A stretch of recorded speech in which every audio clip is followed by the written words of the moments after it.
در این قسمت از برنامه پیک بهاری مهمون داریم، اونم چه مهمونی؟ یکی نه 3 تا مهمون داریم. چهرهایی که شما اونها رو خیلی خوب میشناسین و در طول سال گذشته بارها مهمون خونه های شما عزیزان بودن. این شما و این آقا جونینا. سلام میکنم بهتون، خیلی خوش اومدین، عیدتون مبارک. سلام مبارک. 100 سال بعد این سالا، 100 سال بعد این سالا، عروستون.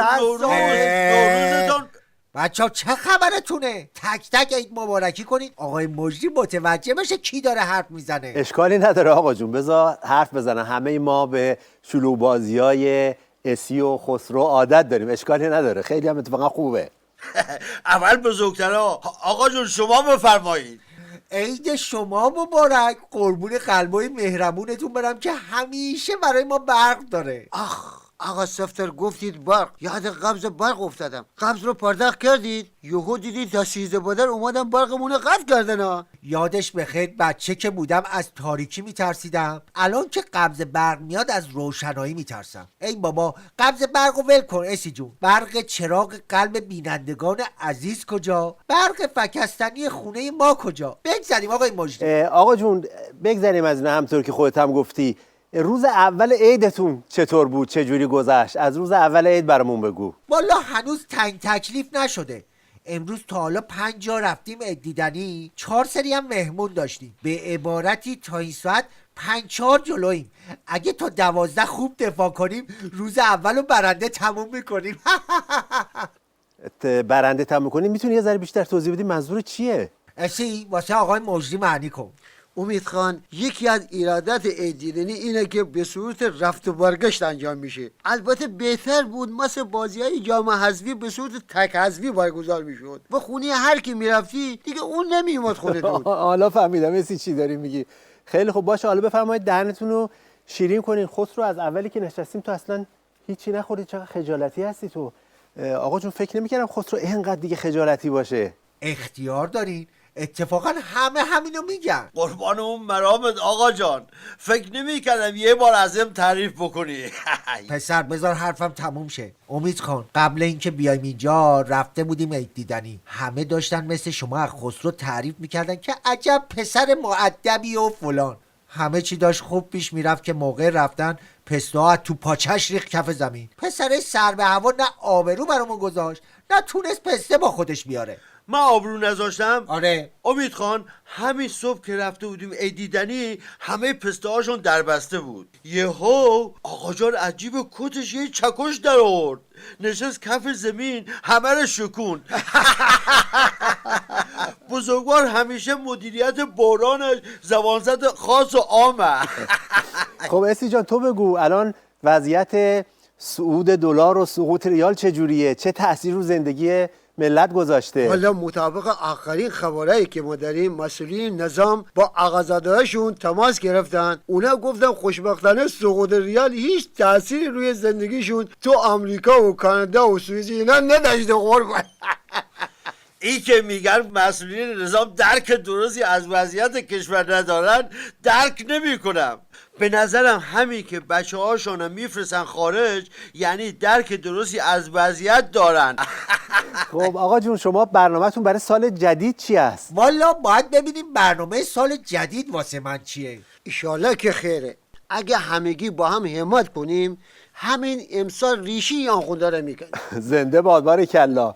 خب خسرو جان تو اصلا صحبت نمی‌کنی؟ تو یه خاطره خوبی از قدیم، از عید، از خاطره خودت با آقا جون اینا چیزی داری برای ما بگی؟ خاطره؟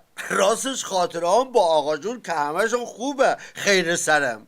ولی یادم میاد اون قدیما یه بار آقا جون بهم پول داد تا قبض برق پرداخت بکنم، اما من رفتم با پولش بلیت شرکت در قرعه کشی ماشین خریدم. وقتی برگشتم خانه قضیه رو با آقا جون گفتم و چشت روز بعد نبینه، یک کتک حسابی خوردم. اما صبح روز بعد وقتی آقا جان بیدار شد و در خانه رو باز کرد اون ماشین جلوی در بود. همه گریه کردیم، مخصوصا من، چون اون ماشین اداره برق بود، آمده بود برقمون رو قطع بکنن و من بازم از آقا جون کتک خوردم. نه بابا. چیه؟ نکنه فکر کردی تو قرعه کشی برنده شدیم؟ نه داداش امید، اینجا ایرانه میفهمی؟ والا چه عرض کنم. خب اسی جان، تو میتونی یه خاطره خوب، خاطره نوروزی از پدرت تعریف کنی؟ چرا که نه تیبالم میسن. راستش یه روز عید بود، بابام یه گلدون با گلش خرید آورد گذاشت رو تاقچه. آقای مجری من 3 روز بود بهش آب میدادم. روز سوم وقتی از سر کار اومد گلدون رو برداشت، یه سینی با چاقون برداشت شروع کرد به قاش کردن گلدون. اونجا بود که ما تازه فهمیدیم اناناس چیه. بابا همه رو ول کن، نارنگی رو بچسب. نارنگی چون پوستش زود کنده میشه پیشورگ میوه هاست. نارنگی دم آناناس. بیورزه 200,000 تومن برات پول لباس عید ندادم که بری مهمونی نارنگی بخوری. بیاق پسته بخور. چشم آقا جان، آخه کاسه پسته رو دور گذاشتن. خب آقا جون، اگر حرفی صحبتی با بینندگانم داری، با هموطنانمون، اینجا میتونی بگی همه بشنون. بله البته که دارم. من از این فرصت استفاده میکنم و به بینندگان عزیز اعلام میکنم مقداری پسته دست دوم سراغ دارم. هر کی خواست به شماره اسی خبر بده. کیلویی 150 تومن. مال یه حاج آقا بوده، دندونم نداشته، فقط نمکاشو مکیده. زیر قیمت بازار به فروش میرسه. راستش منم سفارشم به همه تو اینه که تا میتونید ورزش کنید. ورزش عمر زیاد میکنه. ورزش کنید تا مثل من همیشه تون درست باشید، نه مثل این خسرو که مثل با ورزش اینه مثل جن بسم الله است. بابا تو آلومینیوم بزنن دور دماغت 15 تا کانال دیجیتالی بدون پارازیت بگیری، بعد برای من سوسه بیای. بینندگان عزیز، حرف اسیا گوش نکنین. خرگوش که همیشه در حال جنب و جوش کردنه 2 سال عمر میکنه، ولی لاک‌پشت که اصلا ورزش نمیکنه 400 سال عمر میکنه. در نتیجه خواستم بگم گول نخورید. آقای مجری خیلی خوشحال شدیم. شما که به ما عیدی ندادی، اما ما یه عیدی ویژه براتون داریم که تقدیمتون میکنیم. خیلی خیلی ممنون آقا جون. ما هم انشالله در سال جدید با کارهای جدید و ایده‌های جدید در خدمت شما در پیک شادی خواهیم بود. و حالا بینندگان عزیز، این شما و این ایدی آقا جونینا.